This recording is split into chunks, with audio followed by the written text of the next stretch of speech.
Welcome to Resistance Live. Since 2017, Resistance Live has been the go-to home for political and legal news and analysis through a decidedly progressive activist lens. I'm your host, Elizabeth Cronise McLaughlin. I'm a former Wall Street and human rights lawyer, a lifelong organizer, and a leadership and impact consultant for all those seeking to lead big progressive change in these incredibly challenging times. To get bonus broadcasts, ask questions, and more, don't forget to become a paid subscriber to the show at patreon.com/resistancelive. And to learn more about what we do to help progressive leaders everywhere, check out GaiaLeadershipProject.com. And now, here's today's show. Well, hello, everyone. Welcome back. We have had quite the breaking news morning so far today on the 12th of November, 2025. First thing this morning, first of all, just so everybody knows, the House is being called back into session today. First thing this morning, the House Oversight Committee, which you all will remember had issued subpoenas to the Department of Justice for various things related to Epstein, and had also, by the way, subpoenaed the Epstein estate for communications concerning Trump, released another small series of emails that they had received from Epstein's estate. This is not a leak. I want to make that really clear. There was some confusion about this morning on the Patreon feed. This was not a random leak from an anonymous source. This was the House Oversight Committee under the instruction of Minority Leader of that committee, Robert Garcia, releasing emails that they had obtained from Epstein's estate. Now, the contents of the emails are foul. I mean, there's kind of no other way to put it. Essentially, there's three emails contained in what they've released.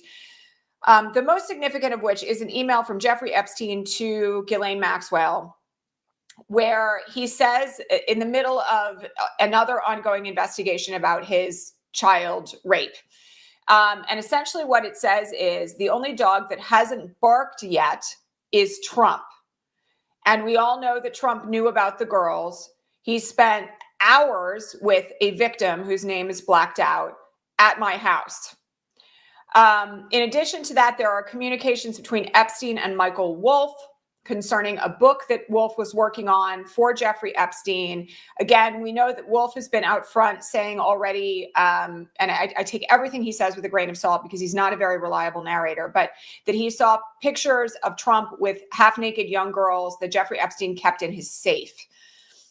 This is only, and I want to make this clear, only material that has been obtained from Jeffrey Epstein's estate. These are not the quote-unquote Epstein files that are in the possession of the DOJ. But what this makes very clear from the mouth of Jeffrey Epstein himself is that Trump knew about the sex trafficking. And I think it's a very fair implication from the statement about Trump having spent hours with one of Epstein's known victims that Trump participated in it. And as many other folks have pointed out this morning, in any other era, this would be an absolutely career-ending moment for Donald Trump. It would result for any other president in an immediate resignation. And it does make very, very clear, by the way, what it is, just the tip of the iceberg of what it is that the House under Mike Johnson has been covering up by refusing to be in session, or for that matter, to swear in Adelita Grijalva. More on that in a second. So the questions that loom now have to do with, one, what else is in the files that have been provided to oversight by the Epstein estate, and two, what happens next in the context of voting for the Epstein files to be released. So I'm going to go through all of that in a second, but I just want to point out one other thing. A lot has been made of these statements by Michael Wolff and his claims to have seen photographs and all of that. It has been amped up by a number of very salacious YouTube channels. And I just want to point something out about this other email that was released about the correspondence between Wolff and Epstein. In those emails, it sounds as though Wolff and Epstein are collaborating with one another, not as author and subject, but in terms of strategy as to how to potentially hang up Donald Trump in 2015. This is not, I know a lot of people who have worked as ghostwriters. I know authors who used ghostwriters. I did not use one when I wrote my book. I wrote the whole thing myself, but I know a lot of people who either work in that realm or have worked with people in that realm, who are also folks who have worked with biographers. That email does not read like an author interviewing a subject for purposes of writing their biography. It actually reads as a strategic advisory role, in some sense, going both ways between Epstein and Wolf to try to figure out whether to blackmail Trump, get him on the record, or have him say that Epstein was a good guy and he's been unfairly treated. So I just have to say that as a matter of like a word of caution. And anybody who has followed Michael Wolff's career should know that there are things that are very questionable in it. By the way, there's a reporter out on record this morning who had previously had some interactions with Michael Wolff. She's a reporter in the UK who said that she basically said explicitly that Michael Wolff was an advisor to Jeffrey Epstein, not just a biographer. And so I really want people to like, step carefully around this, especially in light of what we saw in this email, because it's pretty icky. Like the way in which it was described in the press is not as accurate as what is reflected when you read the email itself. They sound like they were friends. They sound like they were advisors to one another. This does not sound like a traditional professional relationship between a biographer and a subject. So please just be cautious, okay, about the things that are alleged by Michael Wolff until we have actual evidence of it. And also keep in mind that, this ongoing relationship between Wolff and Epstein has yet to be fully explored or defined in the public eye. I'm certainly not making any accusations about what Wolff did or didn't do, but I do want everybody to understand that the emails themselves just read a little funny. And, as somebody who has read literally like millions of emails in my legal career for purposes of getting them admitted into evidence, that email would raise particular questions for me about Wolff's reliability as a witness. So things to think about when you think about this stuff. Okay, so why was this email released now? Well, obviously some of this is political strategy to try to get the Epstein files released. And there had been some signaling late last week when, before all this insane, terrible deal making was done in the Senate, that the House had possession of some materials that were particularly damning, and that the dam was about to break. That once the House was back in session, there would be a vote to release the Epstein files once Adelita Grijalva was sworn in, and that there would potentially be, this was the reporting, potentially be up to 100 Republicans voting in favor of the release of the Epstein files. This morning's release of these emails from House Oversight on the Democratic side is clearly designed to put pressure on Republicans to vote in favor of the Epstein files release. So I want to go through the procedural, I've got a huge stack of notes here. I want to go through the procedural means by which this is all going to go down, because it's not going to be immediate, and there are potentially barriers to its full execution that everybody should be aware of. Okay, so Grijalva, as we all know, is the 218th vote on a discharge petition to bring a vote on the Epstein files to the floor of the House. For those who don't understand what a discharge petition is, essentially it allows any member of the House to bring a bill to the floor of the House outside of the leadership of the House, meaning that if 218 members of the House sign on to a discharge petition, Johnson can't stop it from coming up for a vote, okay? Now, this is a particular procedural mechanism in the House, and I want everybody to remember as well that Thomas Massie on the Republican side, together with Ro Khanna on the Democratic side, have been championing this effort now for months, all right? So it is not just Democrats that are trying to do this, it's Thomas Massie, and word has it that there may be an ongoing effort to whip votes on the Republican side for the release of the Epstein files. Okay. And so Grijalva is going to be sworn in today. If you've been following here over the last, 50 plus days since she was elected, there is no way for him to not swear her in now with the House back in session. Okay, that is like the end limitation date. He has no more excuses. But the timing of this, in terms of where it goes once the discharge petition is signed, creates a little bit of a longer delay. So what happens next is that once the discharge petition is signed that allows a bill to be brought to the floor of the House outside of the leadership of the House, there has to be what's called a 7-day window. There's a name for this. It's like I can't remember now. I didn't write this down. Warming period or something like that, where 7 days have to pass between the signing of the discharge petition and when the bill itself is brought to the floor of the House. So if the discharge petition is signed today, that means that the first day that the bill could be brought to the floor of the House would be 7 days from now, okay? Then Mike Johnson or whoever is the Speaker of the House has 2 days to schedule a vote. Now, I have to remind you all of some things. We have a Thanksgiving holiday coming up. And the days that are counted in this are business days and days that the House is open, not necessarily calendar days. All right. So, I suppose there's a risk here that Johnson could shut down the House again for the sake of not bringing this to the floor on the current timetable. I think there would be enormous outrage if you were to do that. I don't think there's any doubt, by the way, that we all know that this is the reason why the House has been out of session for so long. But that is the next step. So on that current calendar, with the looming Thanksgiving holiday and the break that Congress is supposed to take in between anyway, the estimates are that the earliest that a full vote would be conducted on this particular bill would be around the 1st of December, all right? Now, the thing that's kind of interesting about that is that there is a special election being held in the Tennessee 7th District that everybody is waiting on because it's a vacated seat by a Republican where there is a very significant progressive candidate running for the seat. That election takes place, it ends on the 2nd of December. Early voting for that actually opens today. And Afton Bain is the candidate who is running, who is the progressive candidate for that seat. One of the things that comes into play here is that depending on maybe it's the first. I had it written down that it was the second. If I think it's the second. But in any event, once that election is completed, then whoever wins that election will be seated, and that again could shake up the vote on the final bill here. All right, this is one reason. But I have to say one thing.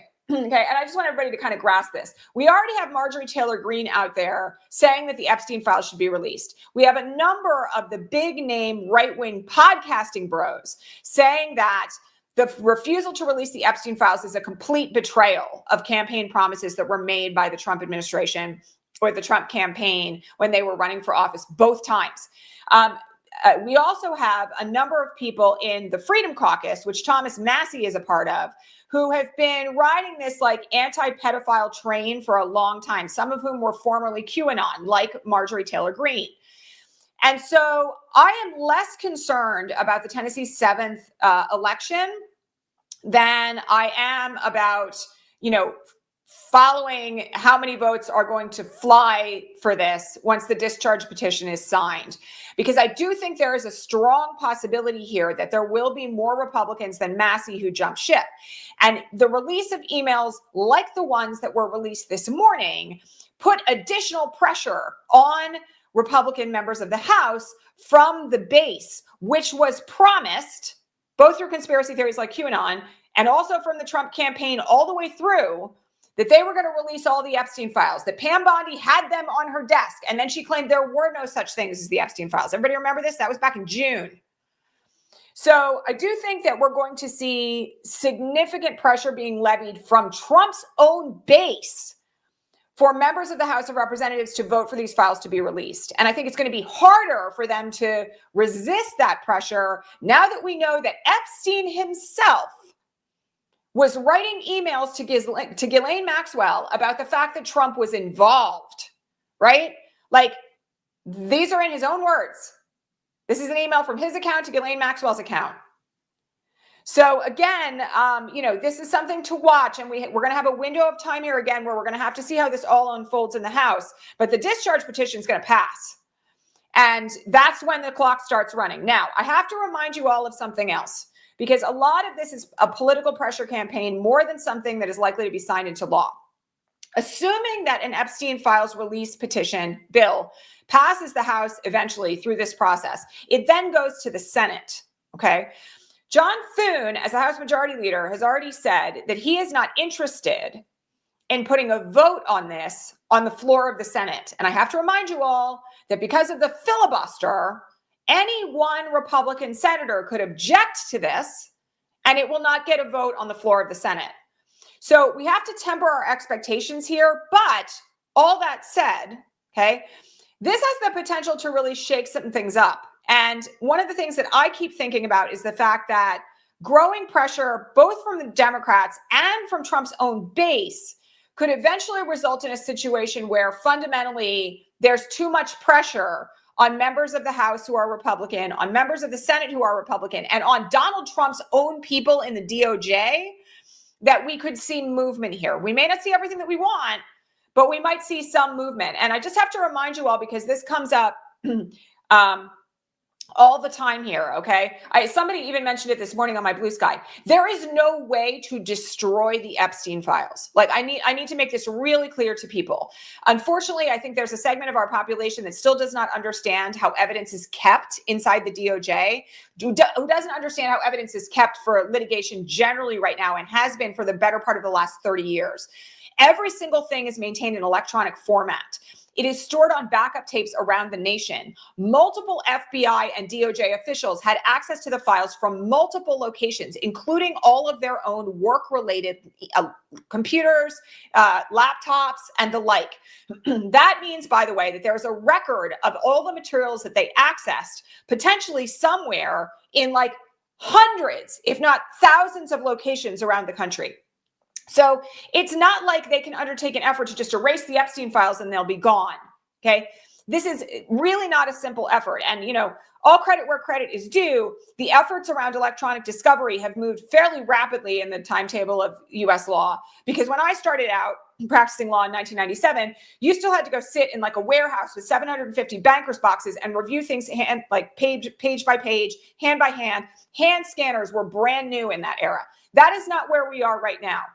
All forms of evidence are scanned, OCR'd, which makes them searchable by word topic or word phrase or word name, and are accessible online. Okay, so, you know, again, this is a reminder that we have to be really careful here about conspiracy theories around this stuff. Nobody is sitting around figuring out how to destroy the Epstein files because it's impossible. It can't be done. All right, and somebody somewhere has copies of that stuff on their laptop because they read it.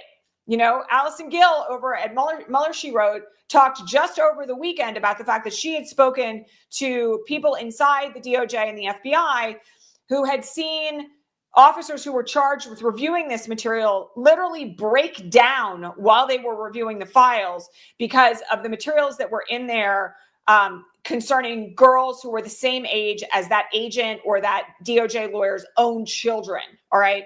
This stuff is out there and people are reviewing it. It cannot be deleted. All right. So nobody needs to worry about that. All right. So in any event, we have a much longer road to walk now with regard to what happens next. But I personally will just tell you from a political strategy standpoint, I very much appreciate what the House Dems are doing on oversight in the way in which they are releasing material to exert pressure on the Republicans, to continue keeping this issue in the public eye, to reveal once and for all, and I don't think we're done with this yet. I honestly still think we're like very much at the tip of the iceberg, that Trump was directly involved in these crimes.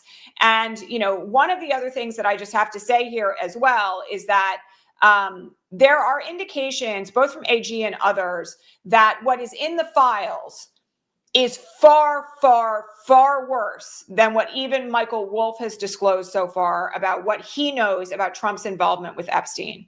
Again, take Michael Wolff with a grain of salt. But, you know, there are indications that there are very serious materials and evidence concerning the president in these files. And they wouldn't have shut down the House for this long were it not the case, right? So let's see what happens next. But I also just want to mention one other thing. And we're going to talk about the budget shutdown and everything else that's happening with all of that in just a minute. This is a good thing to call your reps about today, both Republican and Democrat. Call them and demand that they vote in favor of a release of the Epstein files. This is especially true, by the way, if your reps are MAGA. Yes, of course, you should do it if they're Democrat because that's kind of a guarantee, and it's good to call people and thank them for supporting the effort. But please, if you are represented by a Republican rep, call that rep today and demand that they vote in favor of the release of the Epstein files, because it will put pressure on them. It will make it known that their own constituents are demanding action. And that, in this environment, with this material just having been released this morning, could actually move the needle for some of these people. All right, including people in the Freedom Caucus, like far-right folks, for all the reasons that I've already talked about. All right, let's talk for a minute about what's happening with the shutdown and this deal. So as I mentioned to all of you yesterday, what happened in the Senate is not yet a done deal. It has to actually pass the House before the government is kind of like officially reopened, which is actually the reason why the House is being called back into session. There is a great opportunity here to call and put pressure on your representatives also about not passing a budget that doesn't include the extension of ACA subsidies. You can go back and watch yesterday's video if you want to know all about the details on all of this, but there's an additional wrench in the machinery right now on this, not surprisingly, because the Republicans can't be trusted, that emerged yesterday afternoon. So now what is happening is that the House Republicans are claiming that this promised vote to extend ACA subsidies, which is supposed to come in December after this whole budget deal is passed, the CR passes the House, will only be held, according to these House representatives, if there are additional limitations agreed to by Democrats about who can access abortion under the ACA. Now, I have to remind you all of something here, because this is really bad shit. Not that it's surprising at all, given who we're dealing with. But the ACA already prohibits, due to the Hyde Amendment, the use of federal funds to procure abortion. So no federal money supporting Obamacare is used to fund abortions. It just simply isn't, okay? Like, it never has been from the beginning. It was a concession that was agreed to by Obama and the Democrats at the time that the ACA was passed, and it has been in place that way ever since, okay? So federal money for the ACA has never been used to fund abortions. We have to be really clear about that. The negotiating point that the Republicans are putting on the table has to do with state funds that support the ACA being used to procure abortions. So for abortion care, because abortion is health care. So let's just walk through this. When you are on the ACA, if you are, you know this, I know this, every year you get, when you get your premium estimate, again, we talked yesterday about how mine's almost doubling, assuming that things go the way they look like they're going. No idea what I'm going to do. You get a breakdown of what the premium cost is, what the federal subsidy is, and what the state subsidy is for your plan. Okay. So like here where I live, I mentioned this yesterday, even if the federal subsidies are gone, granted, my premium is skyrocketing like millions of Americans around the country. I have whole questions about how I'm going to be able to afford healthcare next year. I still have a credit from the state. In my instance, it's about $150 per month, not a small amount by any stretch of the imagination, but it's something. What the Republicans are now trying to negotiate into this budget deal and into this conditional vote that the Senate Democrats sold us out for, like we didn't even get the subsidies, we just got the promise of a vote. Hello, Lucy and the football. One of the things that means is that they are now saying none of that state money should be allowed to be used for abortion care either. Okay. Now, Jeanne Shaheen and others in the Senate have said that's an absolute non-starter. The issue of abortion care in relation to federal funds for Obamacare has already been resolved from the very beginning. But they're going to try it. And what they're saying now is there will be no vote. Here again, you all know I'm so angry about this, about Schumer and the Senate Democrats selling us out for this. The House Republicans are now saying there will be no vote on the ACA subsidies unless and until there are conditions agreed to that stop abortion care from being covered by state funds in support of the ACA. I mean, we can have whole debates about states' rights in all of this. We can point out the hypocrisy, which isn't hypocrisy, it's hierarchy. You all have heard me say that many, many times here. But one of the things that I want people to understand is that they're not going to give on this. Democrats, again, I know I said it yesterday, but threw away all the leverage that we had. And now here we are 2 days later with the Republicans failing to fulfill the most basic thing that the tiniest little thing that was just a promise of a vote, unless Democrats agree to roll back more rights. So it's truly disturbing. Ron Wyden has put out a whole video on this if you want to go watch it. But, again, I have to tell you, I'm not sure this thing is going to pass. Like, after all this nonsense in the Senate, I'm not sure this is going to pass in the House for a variety of reasons. And again, this is a good moment to make your voice heard. No agreement to the CR without guaranteed extension of ACA subsidies. So it's a hot mess, like an absolute hot mess. Okay, speaking of which, I have to respond to something that came up on the Patreon feed this morning and that I've seen in other places on my Blue Sky. And it is this claim that Republicans would have kept the government shut down forever, so Senate Democrats had to sell us out. They would have left the government closed forever and ever, and people would starve, and like nobody would be able to get any government services, and government employees wouldn't be paid forever. Wrong. I'm sorry, I don't want to be like blasé about it, but that position is wrong. I have to point out where we were before the Senate Democrats caved over the weekend. All right. We had just won every available election, save like Omar Fatah, but there's still a Democrat in charge of Minneapolis, a week ago yesterday. Absolute flood by numbers that had been totally unpredicted, right? Like the last poll on Mikey Sherrill in New Jersey had her winning by 0.2% of the vote. She won by like 7 points, right? Same thing for Spanberger, same thing for Mamdani, same thing in terms of the Pennsylvania Supreme Court judges, same thing all over the country, right? In local elections, it was progressive Democrats winning the day over and over and over again. Just this morning, it looks like Seattle's mayoral candidate, who is a hard progressive renter mom who ran on transit, is going to eke out a victory there. So we had an enormous amount of leverage coming into these negotiations, right? Republicans are hated. Trump's poll numbers are in the toilet. The vast majority of Americans, like more than 70% of Americans right now in the most recent polls, disagree with Trump's immigration policy, right? People were blaming Republicans for the shutdown in enormous numbers. Again, the polls were showing that everybody got it, that Republicans were responsible for the shutdown. We had litigation happening to get SNAP funds released, court orders that were entered at the end of last week saying that SNAP funds had to be released. That litigation, by the way, we're going to get a decision on that in front of the Supreme Court like today, I think, maybe tomorrow. So it's not like Republicans were winning anything, right? The judicial system was working the way that it was supposed to work. Public pressure was working the way that it was supposed to work. And the election gave us tremendous leverage, okay? And I'm going to tell you something.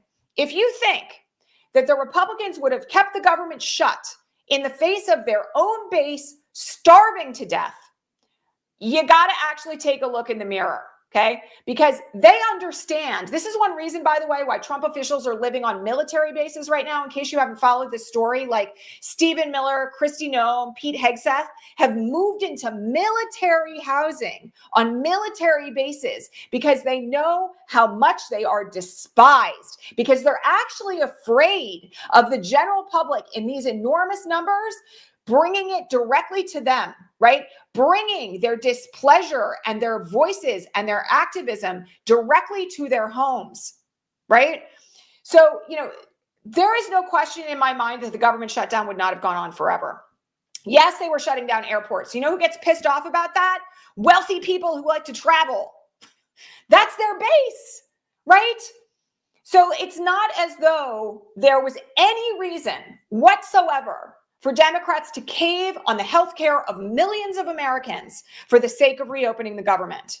And, I just want people to be really clear on this. I have friends who work in the federal government, friends who have been furloughed since this whole thing began, who literally have not gotten a paycheck in more than a month, okay? Those folks that I know, again, this is anecdotal evidence, were perfectly fine with the government staying shut down as long as ACA premiums were going to be extended thereafter, ACA subsidies. Totally fine with it. Really understood the principle, right? And we're struggling.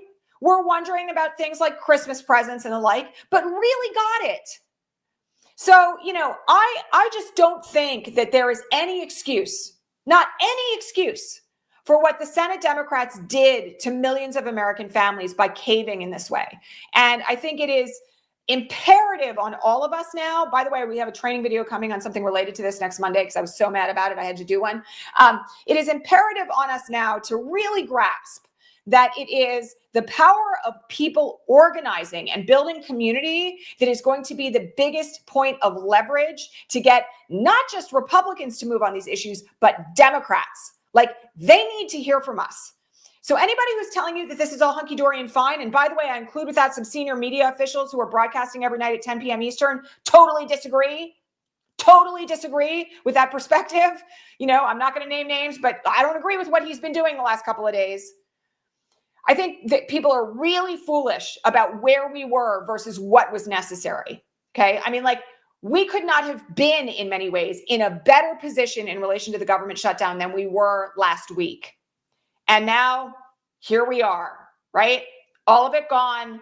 Everybody's ACA premiums probably going through the roof. No ACA subsidies forthcoming, maybe not even the promised vote. And what did we get in exchange? Did we get anything? Did those like federal workers who were willing to suffer for ACA subsidies get anything? No. They were already going to get back pay, right? They already couldn't be fired. They suffered for nothing. And the people who sold them out were our own party. It's gross. It's gross. So in any event, we've really got to take this moment to remember that, you know, our own local organizing and our own organizing nationwide is the thing that's actually going to matter the most. And I will just remind everybody here, if you're pissed off about this, you should really go check out Indivisible's new campaign for the primaries. Ezra Levin was on CNN last night talking about this as well, about the fact that anybody who thinks that we have credible, reliable leadership in the Senate right now should not get our endorsements, our money, or our time. I agree with him on this entirely. Like, Schumer has to go. Durbin has to go. It is time for new leadership in the Senate. And by the way, the other thing people were saying to me on the Patreon feed this morning, which is also a lie, is that nobody else wants to step up for the job. Who would ever take this job? Was something that somebody said yesterday. Bernie said it yesterday, I think. Elizabeth Warren would be a great candidate. Chris Van Hollen would be a great candidate. You know, and they vote to elect who the next majority leader or minority leader is going to be, right? That's less of a problem, right? Who is the person going to be next who will step up and actually maybe fight is like the problem for after we've got our unreliable, complicit, recalcitrant leadership out of their roles in the Senate. So, yeah, there's my rant for today. I know you guys sometimes like my rants and sometimes you don't, but there we are. That's my rant for today. Okay, so eyes on the Epstein files for now.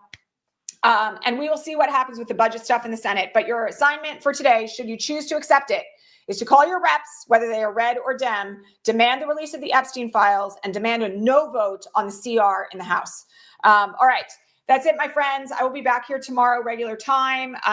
For those who want a deeper understanding of what happened in the Senate and why, I posted a short on this on our channel yesterday, which you can go and find and share. It's also up on my Blue Sky. And I will remind you all to please subscribe to this channel. Give me a thumbs up, like what we do here, share it with your friends, and become a subscriber on Patreon to help support this broadcast and our team behind the scenes who work really hard on research and other things so that I'm prepared for this broadcast every day, as well as all the tech stuff. And that is at patreon.com/resistancelive. Again, you can see below, we have a code running right now for 20% off annual subscriptions using the code FALL2025. And I will catch you all back here tomorrow. Thank you all so much. That's our show for today, folks. Thanks so much for being here at Resistance Live. To get more out of the show, including bonus broadcasts, the answers to all your most pressing political and legal questions, and way more, head on over to patreon.com/resistancelive and become a paid subscriber. And don't forget to hit subscribe here on your favorite podcasting platform to make sure that you never miss an episode. See you next time.